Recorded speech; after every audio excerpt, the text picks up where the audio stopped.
I'm Brian Mullin, and this is Balls Out Physics, Episode 1, Planes Flying on a Spinning Ball. About 7 months ago, or well, 8 months ago, beginning of the year on New Year's Day, I went and saw Interstellar, and I thought it was awesome. And it got me to go back and read this book for probably about the third time in my life, What is Relativity? It was written in 1959. Really good book, very good explanation of relative motion. From planes moving across the earth with balls bouncing inside them all the way up to things traveling at the speed of light. It gives a really good explanation of Einstein's theories. And so, here I am, my head in the clouds, thinking about relativity and space travel and all this craziness. And I was, just bored one day, sitting on the couch, looking through YouTube videos, and a couple flat Earth conspiracy videos popped up in the, that suggested videos to watch. And I'd seen those before, and I always had thought to myself, there's just no way, But I'm a very open-minded person, and I was in the mood to watch something different, so I said, what the heck, I'll watch one of these, thinking it would be good for a laugh. Well, about halfway into it, I wasn't really laughing. I was actually questioning a lot of things. And one of the biggest things that caught my attention was planes flying on a spinning Earth, trying to land on north and south runways. Because the Earth rotates from west to east, and things don't seem to line up based on the examples they were showing. This was all graphically, and so I started to look into this a lot. And what really surprised me at first is, I'm a structural engineer, and I've taken a lot of physics courses in my life, and I started to look into the curvature of the Earth and the rotation and the speeds of Earth, and it kind of blew my mind that I've never really thought about how fast the Earth rotates or how much it actually curves. Here I am researching flat Earth theory, and I'm actually studying the curvature of Earth and the speed at which it rotates. I mean, there's some serious irony there. Our Earth, our model shows it spinning from west to east around an axis, which is represented by this little stick, and the circumference of the Earth at the equator, right here, is, the circumference of the Earth is 24,901 miles. So at the equator, since that's the farthest point from the axis of rotation, and there are 24 hours in a day, the speed of the Earth is 24,901 miles divided by 24 hours gives you 1,038 miles per hour. That's the instantaneous velocity at any point along the equator. I mean, that's what it has to be if everything we're told is true. So that's really fast. That's faster than the speed of sound, which is Mach 1, 761 miles per hour. So I never really thought about how fast that is. I always thought just kind of assumed it was moving really slow, and you don't really think about how much distance has to be covered in one day. But I also had never thought about or even calculated how much it actually curves. The general accepted value is 8 inches per mile, and I mean that's what it has to be based on the circumference, and that's 8 inches per mile varying with the distance squared, because if you're standing, or if you're on a point that's just above the surface of the Earth, or just on the surface of the Earth, and you look straight out away from you, across water, of course, because land has mountains and all kinds of things, but going across the surface of water, at the first mile you would expect to see an 8-inch drop down to the curve, and at the second mile, because it's a curve curving down, it's continuously getting farther away from that horizontal line that you're driving, that you're sighting out away. The second mile is 8 inches times 2 miles squared, which is 32 inches. And then third mile is 8 inches times 3 miles squared, and if 3 miles squared is 9, it gives you 72 inches. It starts to drop off pretty quick. And so I'd found that the flat Earth community had created this. Someone out there did this. This is a curvature chart. The flat Earthers are making a curvature chart, and they're showing how much curvature would have to be, we would have to see in all directions, because it's a sphere, anywhere on Earth. And this was drawn in AutoCAD, and since I'm an engineer, I have access to AutoCAD. The first thing I did is I went and drew a circle with a radius of 3,959 miles, which is the accepted radius of our Earth, I converted that to feet, which comes out to over 20 million feet, and started plotting points and finding that this is very accurate. This is exactly what you get. So I'm starting to wrap my head around how much curvature there should be, and that's quite a bit, and it's kind of hard to find it.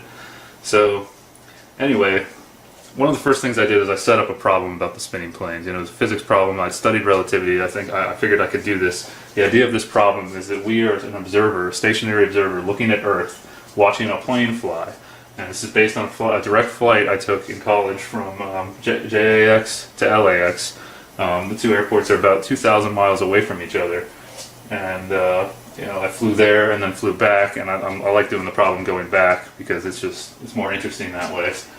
Because we're rotating with the Earth, and also a lot of some flat earthers out there have said things like, if the Earth is rotating 1,000 miles per hour at the equator, planes can't fly that fast, so they can't catch up to it, and that's not really true, because if the plane's already rotating with the Earth when it takes off, the speed it gains in the air is added to the initial speed it already had.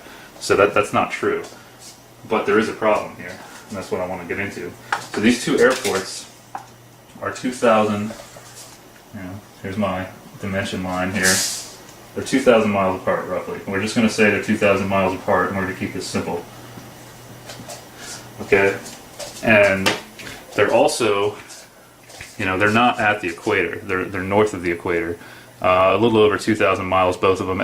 Jacksonville's over here in Florida, and LAX is over here, California. LAX is about 250 miles north, I think 250 miles north of JAX in Jacksonville. But we're going to say that they're at the same latitude, just to keep it easy, to keep the problem easy. And so, as I was showing you on the ball, as you move up away from the equator, the diameter of the Earth around the center axis decreases, so your velocity decreases. You can calculate this, and I played around with some numbers, and I got between 850 and 900 miles an hour for both airports. So I just said, let's just use 900, just to keep it easy. It's a hypothetical problem, but it is based on reality. So the reality we're all taught to believe. So here we are. We're going to fly back to JAX. Sitting on the airport in LAX, we're going 900 miles an hour east. The Earth is moving that fast, but we can't feel it because everything's stuck to it, right? So we're told. So the plane takes off and gets up to its cruising altitude, whatever that is for the day, 30,000, 33,000 feet, whatever they're going to fly at.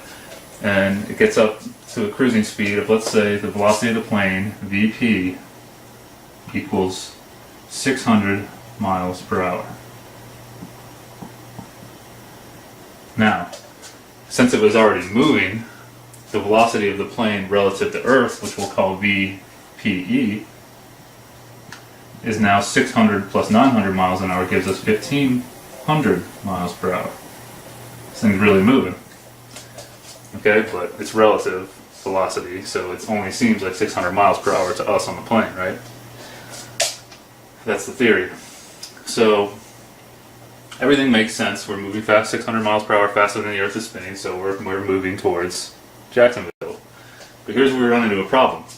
Let's say there's a north-south runway in Jacksonville. Now, Jacksonville's runways are actually orientated kind of 45 degrees northwest and northeast, but north-south runways do exist. You can go look on Google Earth, you'll find them. They're all over the place. And, of course, LAX's runways all point east-west. I mean, they're right on the water, or right on the ocean.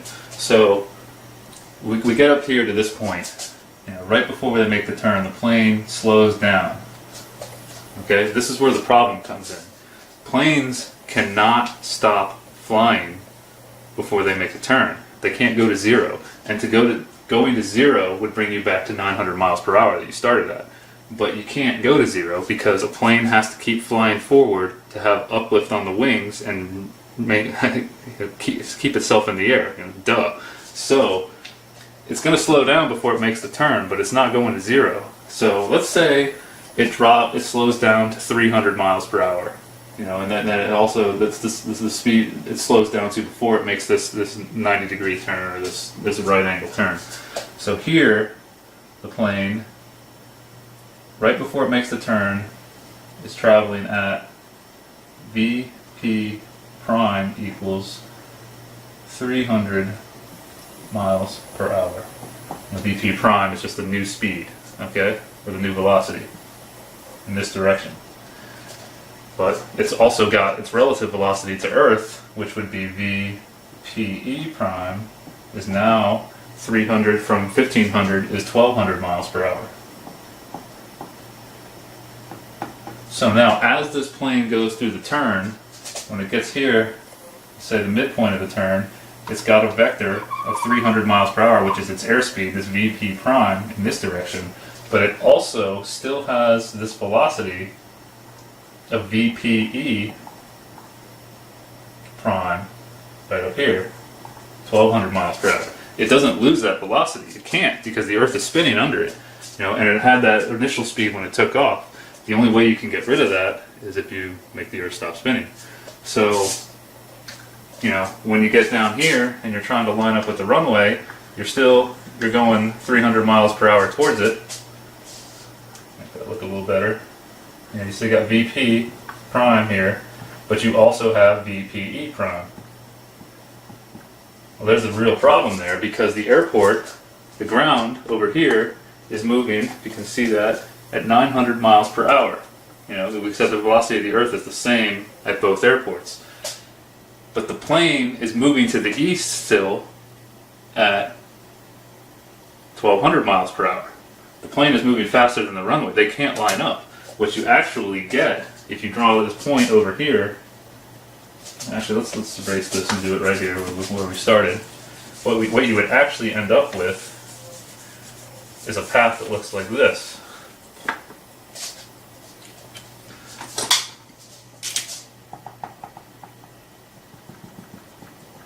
More of a linear path, because the plane, if this point represents the plane has a vector this way and another much larger vector this way. So you're getting something like that.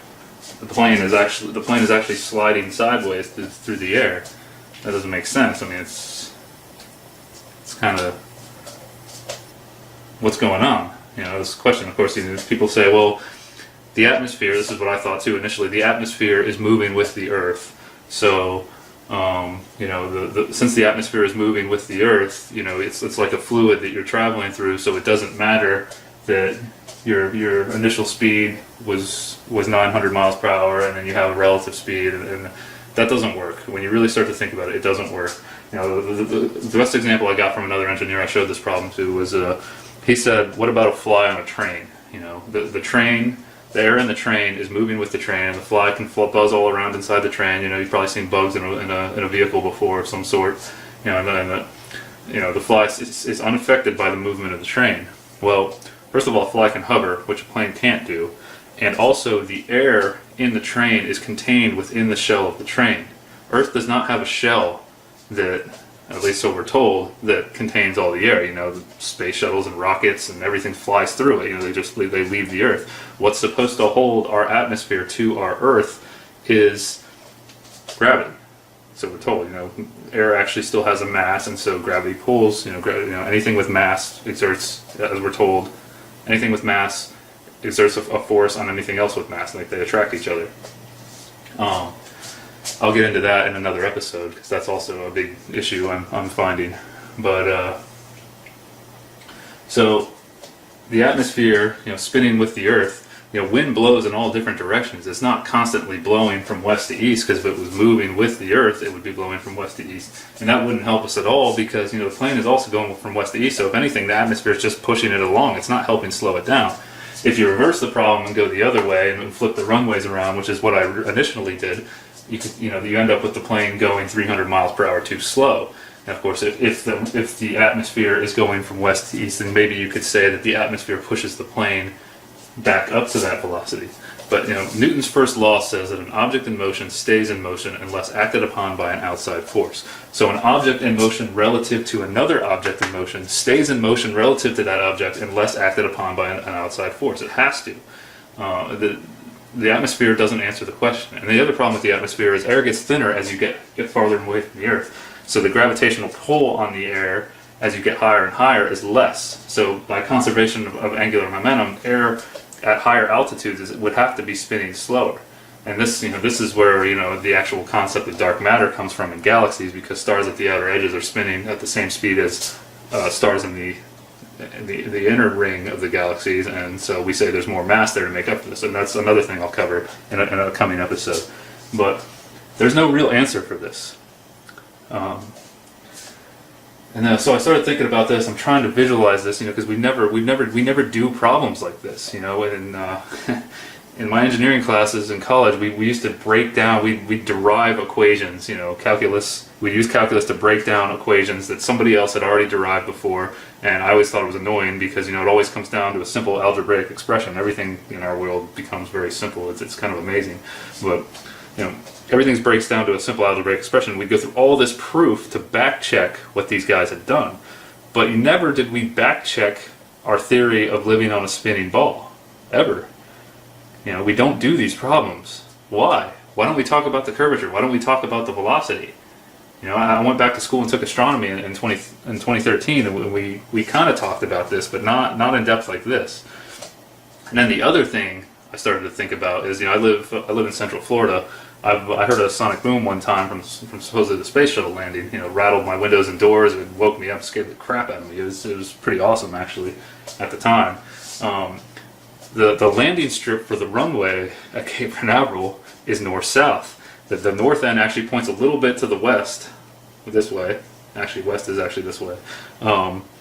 But it's mostly north-south. And I also have seen space shuttles take off from the beach. I accidentally saw one. I just happened to walk out on the beach up in Jacksonville one time and saw one take off. And I saw it go out over the water, going to the east, which would actually be this way. Going out over the water to the east. And then it disappeared from my sight. I thought it went out into space. So it's rotating with relative to the rotation of Earth. Definitely. And when it gets up into space, it's still going to have those components. It's adjusting with we're told it adjusts its movement in space with air jets. Spraying mass out into nothingness, which I'm also going to do another episode on, because that doesn't make sense either. But we'll get into that too. So now this shuttle is going to re-enter the Earth's atmosphere, traveling at thousands of miles per hour when it comes back in, and it's supposed to come back in gliding. It comes through the atmosphere, and you've seen all those videos where the fuselage heats up, and it's slowing down, of course, as it's coming into our atmosphere. But if this thing is coming in at thousands of miles an hour, and trying to come in from either the north or the south end of that runway, and it definitely has components of velocity to the east or west, and that runway is spinning somewhere between 850 and 900 miles per hour to the east. This is insane. The little jets that shoot to the side and the shuttle aren't going to do anything in our atmosphere. This is insane. It doesn't work. Really, try to think about this. Try to wrap your head around an Earth spinning. In all the movies we see of space, the science fiction movies and everything, whenever like a ship is coming up on a planet, the planets always seem to be stationary, because if they were actually rotating at the speeds they would have to be rotating for the length of their days, whether it's Earth or another fictional planet in a movie, it would probably hurt our heads to have to see the ships and things rotating like that. So for Hollywood, and then to make things easier, we see it stationary. It appears stationary. Of course, you could say it's moving too slow, but it's actually moving pretty fast. So, Earth is at least. So anyway, here's the spinning ball problem, but we also still have the curvature problem here. We're flying a great distance, 2,000 miles, and based on that curvature chart I showed you earlier, there's a lot of curvature that this plane has to fly over. So, in the architecture and engineering world, looking down on something is called a plan view. So we call this a plan view of Earth. And we cut sections through our plan views to look at a section through a building or anything we're designing. So what if we cut a section through the Earth here? This is typically what a section cut line looks like, something like this.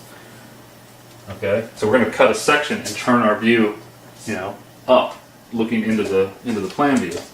Okay, so let's draw that. Still 2,000 miles apart from here to here. And say, this is LAX over here, and this is JAX over here. both airports are roughly at sea level. I mean, LAX is right on the water, and JAX is a little bit inland, but I mean, Florida's flat, so it's basically at sea level. So we've got this curve of the Earth, amount of curvature that we would see over 2,000 miles, and here is our datum line, which is sea level. Okay, so this is LAX, this is JAX. Okay, so this distance here, get something, use a different color for this. This distance here to the curve would be based on 1,000 miles an hour, 1,000 miles of distance. Excuse me. I mean, this is rough because where do we actually measure? Do we measure across the curve, or do we measure the distance between the 2 points? You know, miles are linear measurements, but we'll just ignore that and just keep it simple and say 1,000 miles. Now you take the curvature chart, you look on here, see if you can see 1,000 miles. 1,000 miles. The height of your curve at 1,000 miles should be roughly 128.4 miles. All right, so this distance here is 128.4 miles. Okay, our plane takes off, you know, heading this way, I guess, because it has to follow the curve, and it gets up to about 30,000 feet, 33,000 feet. That's 5 miles. That's a mile is 1 mile is equal to 5,280 feet. So now you're up here somewhere, and you're trying to fly over here, like this, I guess. I mean, you can't fly through the Earth like that, so you still have to follow the curve, obviously. Well, this plane is flying along and follows this curve, right? The Earth is constantly curving, so the plane constantly has to be following the curve. Well, that's a problem because when the rudders on a plane are straight, they're, the flaps or rudders, whatever you want to call them, they're called rudders because it's just like a boat moving through water. Air is a fluid, really, and so when you turn a rudder on a boat, it controls the direction of the boat. Just the same thing in the air. When plane turns its rudders on the wings or on the tail, it affects its motion through the fluid, but it's just the atmosphere that's flying through, and it controls its orientation and where it's going. So, to follow this curve, the plane would constantly have to nose down. The pilot would constantly have to nose the plane down if that's how a plane flies. When I first thought about this, I'm like, that's crazy. The Earth is constantly curving, so it constantly has to nose down to follow it. So I got on the internet and started looking up explanations for this. People have asked this question before, obviously, and the general accepted explanation for this is that gravity does it. It's basically like it's going into orbit, and because you have that force, you have this force of gravity on the plane pulling towards the center of the Earth, it makes you follow this orbital path. It's like a ball on a string spinning it around. The force in the string pulling it towards the center makes it actually rotate around. I mean, that's where the theory of all of our orbits in space comes from, is that force pulling towards the center of mass. All right. But see, there's a problem with that because the rudders on the plane are straight. Not the rudders, the rudders, elevators, whatever you want to call them. They're straight, but we're following a curve. Okay, so even though the pilot's holding the controls or autopilot or whatever, I mean, they're making little adjustments here and there. But I mean, basically, you fly up and you level off. You feel that when you fly on a plane if you've ever flown on a plane before. So, what if? You say the gravity is the explanation for that. I said, okay. I started thinking about it. That makes sense. I thought about things orbiting Earth, but what if the pilot? Let's draw a plane again. Say up here somewhere. What if the pilot decides he doesn't want to follow the curvature of the Earth for some reason, and he wants to follow a point, a line that is tangent to the Earth, like this, a straight line. So, the pilot wants to follow that line and not fly, he kind of wants to fly up relative to the curve, I guess, or down, depending on which way you're looking at it. But, so now he's got this force of gravity that's trying to make the plane follow the curvature of Earth, based on the accepted explanation for what I was talking about before. So, if you want to fly in a line that's tangent to a point on the Earth, then you have to fight that force of gravity that's trying to make you follow the curve.